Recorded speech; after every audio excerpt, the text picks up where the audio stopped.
Units and measurements is this session topic. Units and measurements, ప్రమాణాలు మరియు కొలతలు. It is the second chapter of our first year intermediate physics.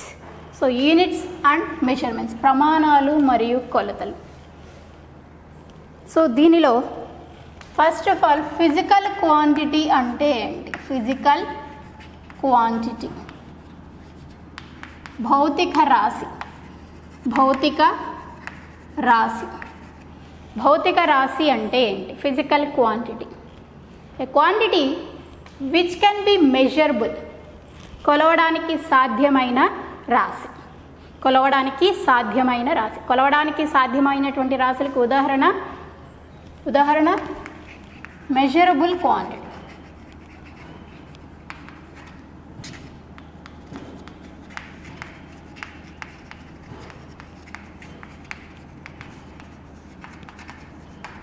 ఉదాహరణ ఏంటి? కొలవడానికి సాధ్యమైన రాశులకి ఉదాహరణ, we can measure the length, పొడవుని కొలవగలం. కాలాన్ని కొలవగలం, time. We can measure time, కాలాన్ని కొలవగలం.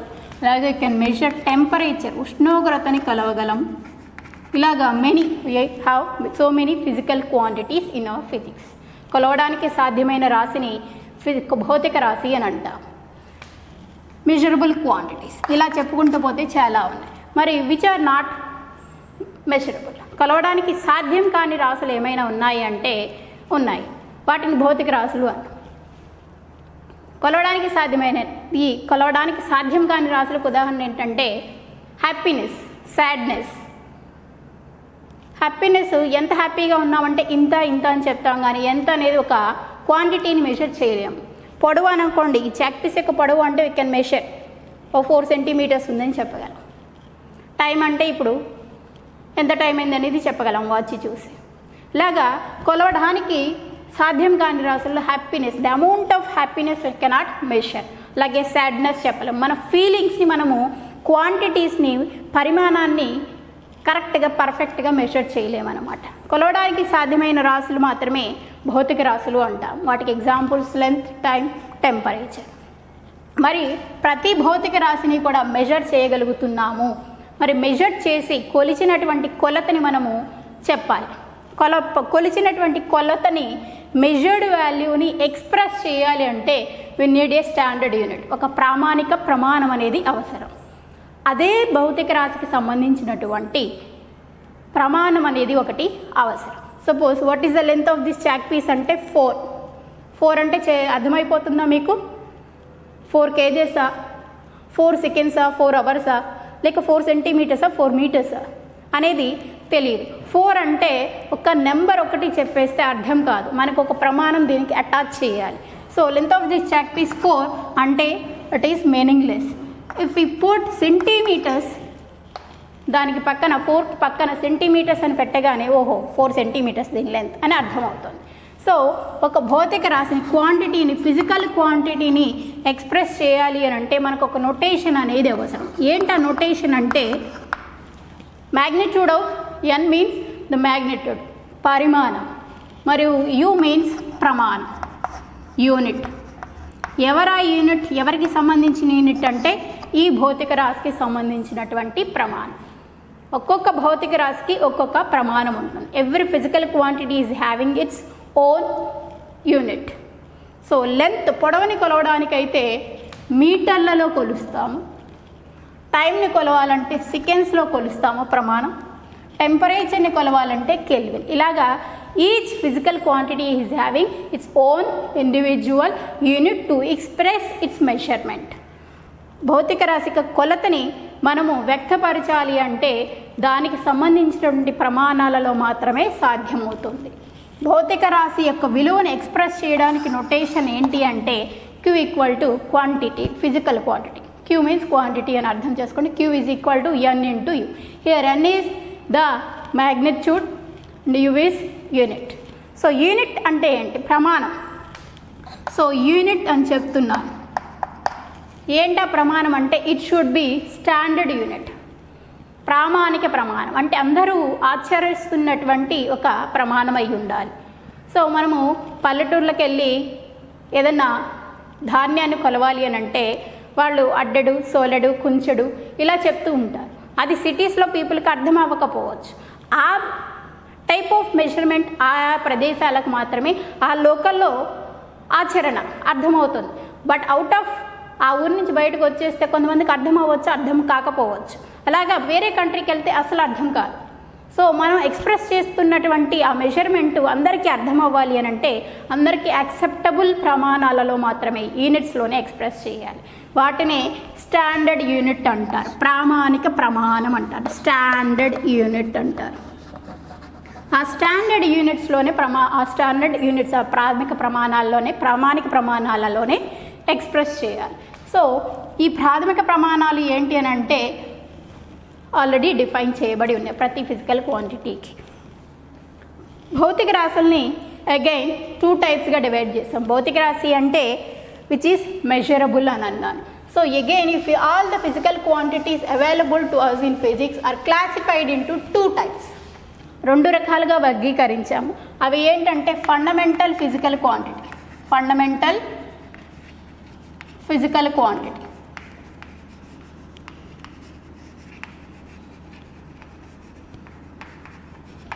ప్రాథమిక భౌతిక రాశి, ప్రాథమిక భౌతిక రాశి. 2 డిరైవ్డ్ ఫిజికల్ క్వాంటిటీ, ఉత్పన్న భౌతిక రాశి, ఉత్పన్న భౌతిక రాశి. దీనిని ఉత్పన్న భౌతిక రాశి అంటారు. మరి what is meant by fundamental physical quantities? A physical quantity which is independent of itself, తనంతట తానుగా స్వతంత్రంగా ఉండగలిగేటువంటి భౌతిక రాశిని ఫండమెంటల్ భౌతిక రాశి, ప్రాథమిక భౌతిక రాశి అంటారు. సో ప్రాథమిక భౌతిక రాశుల యొక్క ప్రమాణాలను ప్రాథమిక ప్రమాణాలు అంటారు. ప్రాథమిక భౌతిక రాశులకు ఉండేటువంటి ప్రమాణాలను ప్రాథమిక ప్రమాణాలు అంటారు. The units of fundamental physical quantities are called fundamental units. Fundamental physical quantities వాటి యూనిట్స్ని ఫండమెంటల్ యూనిట్స్ అంటారు. ప్రాథమిక భౌతిక రాశులు వాటి యొక్క ప్రమాణాలని ప్రాథమిక ప్రమాణాలు అంటారు. అలాగే డిరైవ్డ్ ఫిజికల్ క్వాంటిటీస్ అంటే ఏంటంటే derived physical quantities are those which are derived from the fundamental physical quantities. ప్రాథమిక భౌతిక రాశులను ఆధారంగా చేసుకొని మనము కొత్తగా ఉత్పన్నం చేస్తాము, డెరైవ్ చేస్తాము. So these are dependent on fundamental physical quantities. Derived physical quantities fundamental physical quantities మీద ఆధారపడి ఉంటాయి కాబట్టి వీటిని డిరైవ్డ్ ఫిజికల్ క్వాంటిటీస్ అంటారు. ఈ డిరైవ్డ్ ఫిజికల్ క్వాంటిటీస్కి ఉండేటువంటి యూనిట్స్ని డిరైవ్డ్ యూనిట్స్ అంటారు. ఉత్పన్న భౌతిక రాశిక ప్రమాణాలను ఉత్పన్న ప్రమాణాలు అంటారు. మరి what are the examples for fundamental physical quantities అంటే ఫండమెంటల్ ఫిజికల్ క్వాంటిటీస్కి మెయిన్ 7 ఉన్నాయి. They are mainly 7. అవి ఏంటంటే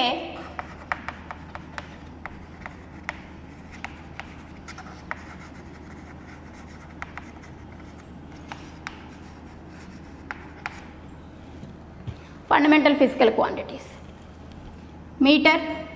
length, mass, time, temperature,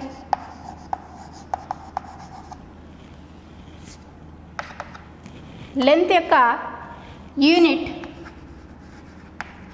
metre, దాని యొక్క సింబల్ m. మాస్ యొక్క యూనిట్ కిలోగ్రామ్, దాని సింబల్ కేజీ.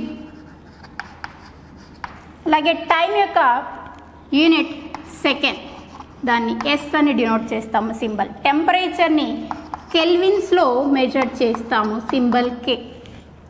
అలాగా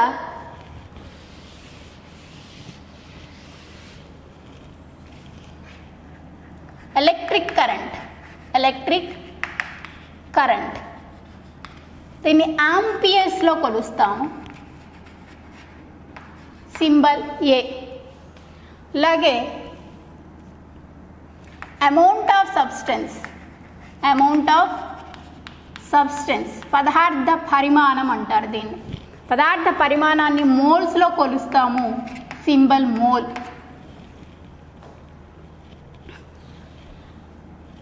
ఇంకా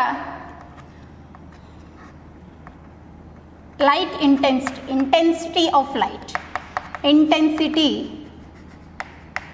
ఆఫ్ లైట్, కాంతి తీవ్రత అంటారు దీన్ని. కాంతి తీవ్రతని క్యాండిలాలో కొలుస్తారు, సింబల్ సిడి. సో ఈ విధంగా మనకి బేసిక్గా 7 ఫండమెంటల్ ఫిజికల్ క్వాంటిటీస్ ఉన్నాయి. ప్రాథమిక భౌతిక రాశులు 7 ఉన్నాయి. వీటితో పాటుగా 2 more ఫిజికల్ క్వాంటిటీస్ ఉన్నాయి. అవి ఏంటంటే సమతల కోణము, ఘన కోణము, plane angle and solid angle. Plane angle and solid angle. Plane angle సమతల కోణము, సాలిడ్ యాంగిల్ ఘన కోణము. ప్లెయిన్ యాంగిల్ని రేడియన్స్లో కొలుస్తాము, దీన్ని RAD అని సింబల్తో నోట్ చేస్తాం. సాలిడ్ యాంగిల్ని స్టెరేడియన్స్లో కొలుస్తారు, SR డినోట్ చేస్తాం. ఈ విధంగా మనకి 7 ఫండమెంటల్ ఫిజికల్ క్వాంటిటీస్తో పాటుగా ఈ రెంటిని కూడా కలిపి ఫండమెంటల్ ఫిజికల్ క్వాంటిటీస్ అని అంటారు. ఈ fundamental physical quantities are limited in number, అంతే. ఈ 7+2 మాత్రమే fundamental.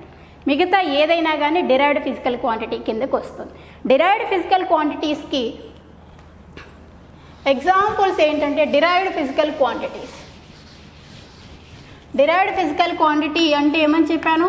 Which are derived from the fundamental physical quantities.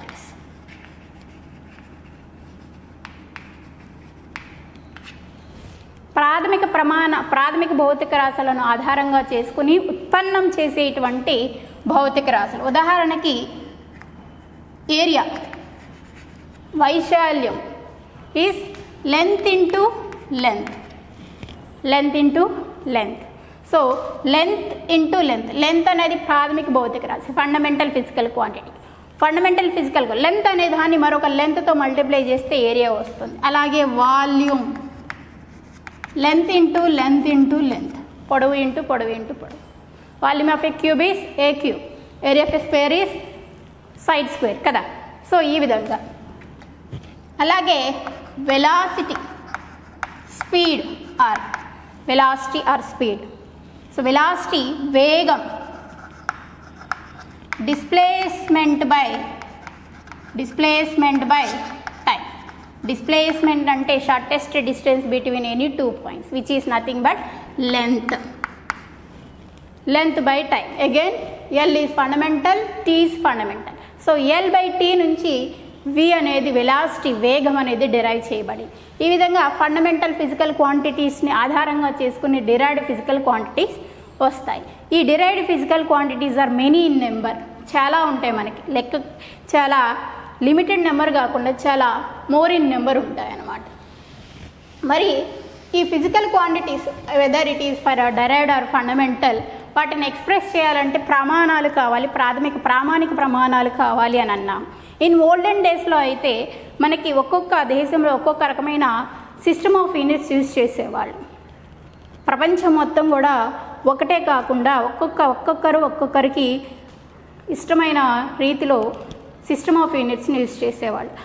అప్పట్లో ఓల్డెన్ డేస్లో ఉన్నటువంటి ముఖ్యమైనటువంటి సిస్టమ్ ఆఫ్ యూనిట్స్ ఏంటంటే MKS, CGS and FPS.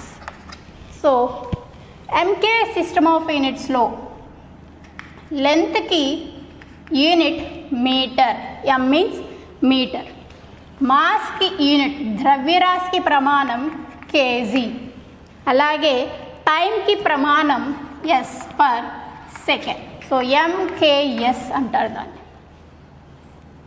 లెంత్కి metre, మాస్కి KG, టైంకి సెకండ్ని ప్రమాణంగా వ్యవహరిస్తారు MKS సిస్టమ్. అలాగే CGSలో తీసుకుంటే లెంత్కి సెంటీమీటర్ని యూనిట్గా, మాస్కి గ్రామ్ని యూనిట్గా, టైంకి సెకండ్ యూనిట్గా వ్యవహరించేవాళ్ళు. అలాగే FPSకి వచ్చేపాటికి లెంత్కి ఫుట్, మాస్కి పౌండ్ అండ్ టైంకి సెకండ్. ఈ విధంగా వ్యవహరించేవాళ్ళు. వేరు దేశాల్లో వేరు రకాల ప్రామాణిక వ్యవస్థల్ని, సిస్టమ్ ఆఫ్ యూనిట్స్ని ఆచరణలో ఉండేవి. మరి తర్వాతి కాలంలో అందరూ కూడా ప్రపంచం మొత్తం కూడా అంతర్జాతీయంగా ఆమోదం చెందినటువంటి సిస్టమ్ ఆఫ్ యూనిట్స్ని ఆచరించడం స్టార్ట్ చేశారు. దాన్ని SI సిస్టమ్ అంటారు. SI system. ఎస్ఐ సిస్టంలో లెంత్కి మీటర్, మాస్కి కేజీ అండ్ టైంకి సెకండ్ ప్రమాణాలుగా వ్యవహరిస్తారు. ఈ system of international units SI system అంటారు దాన్ని. దీన్నే ఇప్పుడు ప్రజెంట్ మనం ఫాలో చేస్తున్నటువంటి సిస్టమ్ ఆఫ్ యూనిట్స్. మరి ప్రాథమిక భౌతిక రాశులు ఏవైతే ఉన్నాయో, length, mass, time. Measurement of length, పొడవుని కొలవడం. మెజర్మెంట్ ఆఫ్ లెంత్, పొడవుని ఎలా కొలుస్తాము? మనకి తెలిసి మన దగ్గర ఉన్నటువంటి స్కేల్తో మెజర్ చేస్తాము. స్కేల్తో మెజర్ చేయాలంటే చిన్న స్కేల్ అయితే 15 సెంటీమీటర్స్ ఉంటుంది, పెద్ద స్కేల్ అయితే 30 సెంటీమీటర్స్ ఉంటుంది. అలాగే షాప్స్లోకి వెళ్ళి ఏవైనా క్లాత్ అది మెజర్ చేసిమంటే 1 మీటర్ వద్ద ఒకటి ఉంటుంది, ఆ 1 మీటర్ స్కేల్ ఉపయోగించి క్లాత్ని మెజర్ చేసి ఇస్తూ ఉంటారు. సో లెంత్ని మెజర్ చేయాలంటే వీ నీడ్ అన్ ఇన్స్ట్రుమెంట్. ఏ ఫిజికల్ క్వాంటిటీని మెజర్ చేయాలన్నా కూడా వీ నీడ్ ఎ డివైస్. ఒక డివైస్, ఇన్స్ట్రుమెంట్ అనేది కావాలి. సో లెంత్ని మెజర్ చేయడానికి ఇన్స్ట్రుమెంట్ ఏంటంటే స్కేల్. సో నార్మల్గా చిన్న లెంత్లు అయితే స్కేల్. సో మీటర్ స్కేల్ని అయితే ఒక 10 మీటర్స్ లేదా 20 మీటర్స్, 50 మీటర్స్ క్లాత్ కొలవడానికి ఉపయోగిస్తాం, మీటర్ స్కేల్ని ఉపయోగిస్తాం. మరి అతి చిన్న పొడవుల్ని కొలవాలి అంటే స్కేల్ ఉపయోగపడుతుందా? ఉపయోగపడదు. అలాగే ఖగోళ దూరాలు, భూమి నుంచి సూర్యునికి లేదా భూమి నుంచి చంద్రునికి గల దూరాలను కొలవాలి అని అంటే మన దగ్గర ఏ సాధనము లేదు. మరి అటువంటి దూరాలను, సూక్ష్మమైనటువంటి దూరాలను, అలాగే అత్యధిక దూరాలను, లార్జ్ డిస్టెన్సెస్ని, షార్టెస్ట్ డిస్టెన్స్ని ఏ విధంగా మెజర్ చేస్తారు? సో దాని గురించి నేర్చుకుందాం. How the length is measured using different types of devices. So మనకి తెలిసినటువంటి డివైస్ ఏంటి? Scale, normal scale. స్కేల్ను ఉపయోగించి 1 mm నుంచి 1 మీటర్ వరకు మనం మెజర్ చేయొచ్చు. సో మనకి అవైలబుల్ ల్యాబ్స్లో 1 మీటర్ స్కేల్, 1 మీటర్ పొడవున్న స్కేల్స్ అవైలబుల్. మీ దగ్గర తీసుకునే చిన్న స్కేల్ నుంచి లార్జ్ స్కేల్ ఒకటి, ల్యాబ్స్లో అయితే 1 మీటర్ స్కేల్ ఉంటుంది. సో స్కేల్ను ఉపయోగించి 1 mm నుంచి 1 మీటర్ వరకు మెజర్ చేయొచ్చు. అలాగే వెర్నియర్ క్యాలిపర్స్,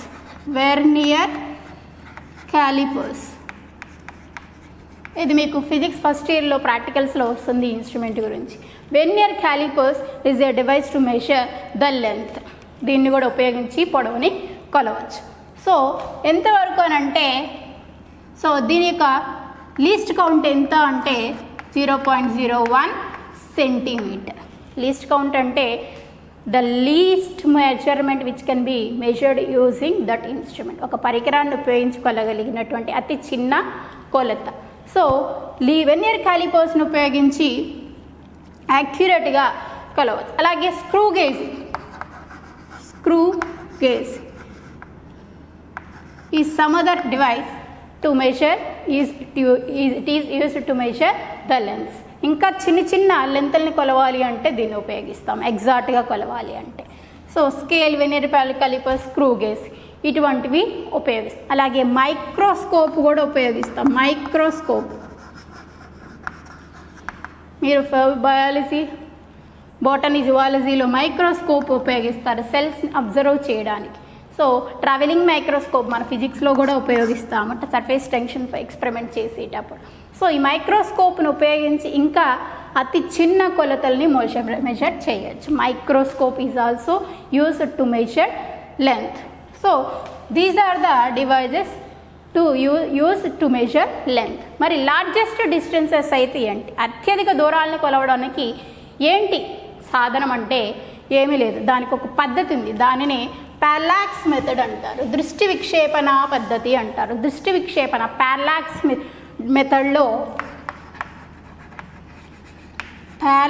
మెథడ్లో లాంగెస్ట్ డిస్టెన్సెస్ని మెజర్ చేస్తారు. Longest distances like the distance from sun to our earth, అలాగే the distance from earth to moon. So ఖగోళ దూరాలను కొలవాలి అని అంటే ఏం చేస్తారు? పారాలాక్స్ మెథడ్ని ఉపయోగిస్తారు. సో మనకి తెలిసినటువంటి యూనిట్ ఏంటి లెంత్కి? Metre is the unit for length. పొడవుని కొలవడానికి ప్రమాణం, ప్రాథమిక ప్రమాణం మీటర్. దీనితో పాటు కొన్ని ప్రత్యేకమైన ప్రమాణాలు ఉన్నాయి పొడవుని కొలవడానికి. అవి ఏంటంటే fermi. 1 fermi which is equal to 10⁻⁻15 metres. అలాగే angstrom. 1 angstrom which is equal to 10⁻10 metres. యాంగ్స్ట్రమ్స్ని, ఫెర్మీస్ని కూడా ఉపయోగిస్తూ ఉంటారు పొడవల్ని, దూరాలను కొలవడానికి. It is used to measure the size of the nucleus. అలాగే సైజ్ ఆఫ్ ద ఆటమ్ కొలవడానికి యాంగ్స్ట్రమ్స్ని ఉపయోగిస్తారు. అలాగే ఏయు అటామిక్ యూనిట్ అంటారు. ఏయు ఆస్ట్రనామికల్ యూనిట్ అంటారు. Astronomical unit. ఆస్ట్రనామికల్ యూనిట్ ఇది కూడా దూరాన్ని కొలవడానికి ఉపయోగించేటువంటి ఒక ప్రత్యామ్నాయ ప్రమాణం. అలాగే లైట్ ఇయర్ అనేది కూడా it is defined as the distance travelled by the light in 1 year time. 1 సంవత్సర కాలంలో కాంతి ప్రయాణించేటువంటి దూరాన్ని లైట్ ఇయర్ అని అంటారు. ఇది కూడా దేనికి ప్రమాణం? లెంత్కి ప్రమాణమే. అలాగే పర్ సెకండ్ అనేది కూడా ప్రమాణం దేనికి? లెంత్ని కొలవడానికి. ఇలాగా యాంగ్స్ట్రమ్ అంటే ఎంతని చెప్పాను? 10⁻10. అలాగే ఆస్ట్రనామికల్ యూనిట్ వాల్యూ ఏంటంటే, ఆస్ట్రనామికల్ యూనిట్ అంటే it is the distance from sun to our earth which is equal to 1.496 × 10⁻11 metres. అలాగే light year, this is the distance traveled by the light in 1 year which is equal to 9.46 into 10⁻15 meter. So that is the value of the light year. అలాగే per second తీసుకుంటే 3.08 into 10⁻16 meter. So these are the alternative units to measure the length. Fermi, angstrom, astronomical unit, ఖగోళ దూరము అంటారు దీన్ని. Light year and per second all are these the units for the measuring length. దూరాన్ని కొలవడానికి ఉపయోగించేటువంటి ప్రమాణాలు. Next ద్రవ్యరాశిని కొలవడం. Measurement of mass. ద్రవ్యరాశిని కొలవడానికి మనం ఏం చేస్తాము? త్రాసు, బ్యాలెన్స్ని ఉపయోగిస్తాం. ఏదైనా దుకాణానికి వెళ్ళి 1 kg షుగర్ కావాలి అంటే వాళ్ళు ఏం చేస్తారు? Balance. Whether it is normal balance or digital balance, they use that balance to weight that sugar. షుగర్ని వెయిట్ చేయాలంటే వెయింగ్ మిషన్లో పెట్టేసి మెజర్ చేసి ఇస్తూ ఉంటారు. దీన్నే బ్యాలెన్స్ అంటారు. బ్యాలెన్స్, త్రాసు బ్యాలెన్స్ని ఉపయోగిస్తారు. మరి మాస్ని ఎందులో మెజర్ చేస్తారు? కేజెస్లో మెజర్ చేస్తారు. మరి పార్టికల్స్, ఫండమెంటల్ పార్టికల్స్ ఏవైతే ఉన్నాయో, ప్రోటాన్, న్యూట్రాన్ అండ్ ఎలక్ట్రాన్, ఇవి చాలా లైట్ వెయిటెడ్ పార్టికల్స్. ఆ పార్టికల్స్ యొక్క వెయిట్ని ఈ బ్యాలెన్స్ని ఉపయోగించి కొలవగలమా, అలాగే ఈ ప్రమాణాన్ని ఉపయోగించి కొలవగలమా, చెప్పగలమా, ఎక్స్ప్రెస్ చేయగలమా అంటే we cannot. So in order to express the mass of the atomic particles, పరమాణువు లోపల ఉండేటువంటి పార్టికల్స్ యొక్క సైజెస్, మాసెస్ని ఎక్స్ప్రెస్ చేయడానికి we use 1 separate unit, atomic mass unit, పరమాణు ద్రవ్యరాశి ప్రమాణం అన్ని ఉపయోగిస్తాం. Which is equal to 1/12 of mass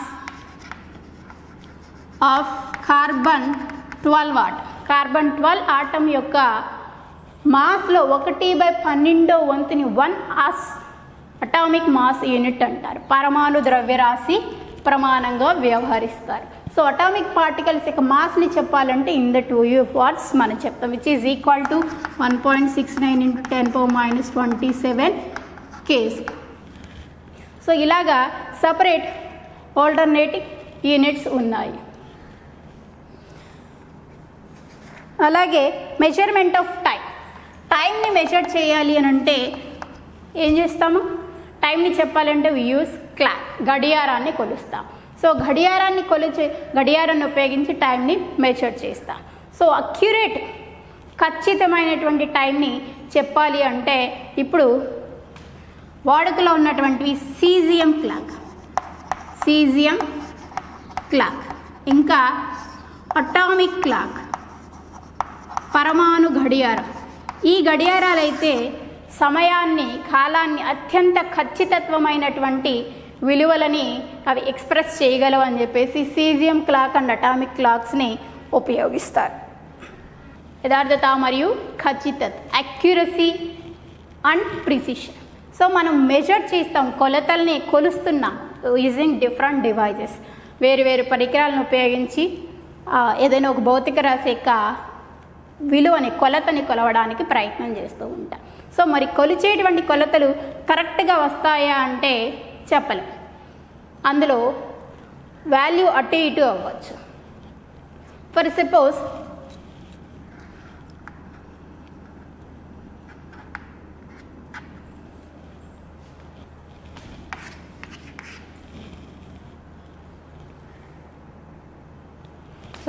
we know that G value is 9.8 meters per second square.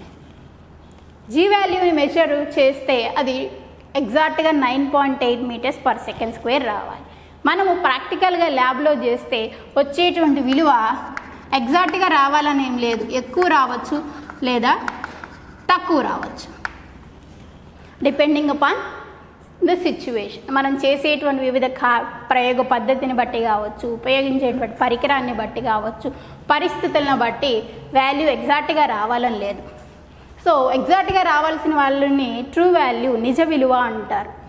నిజ విలువ.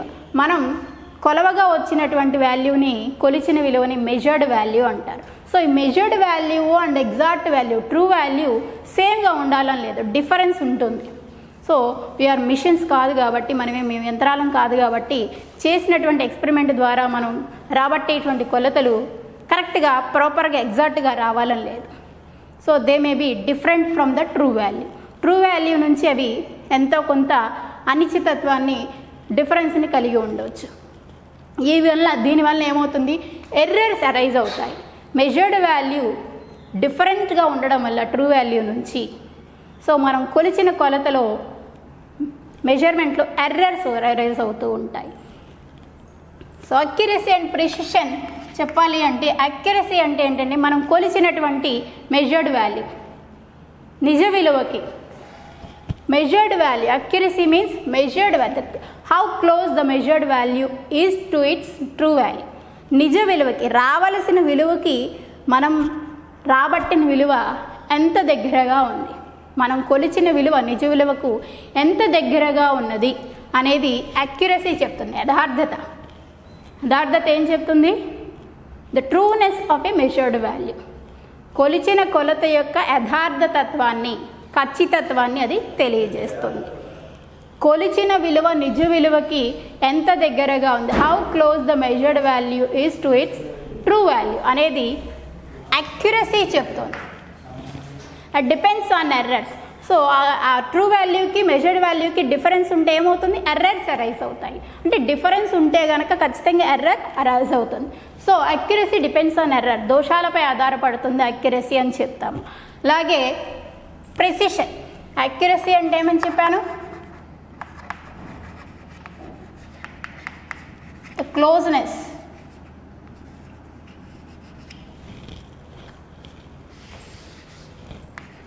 of the measured value.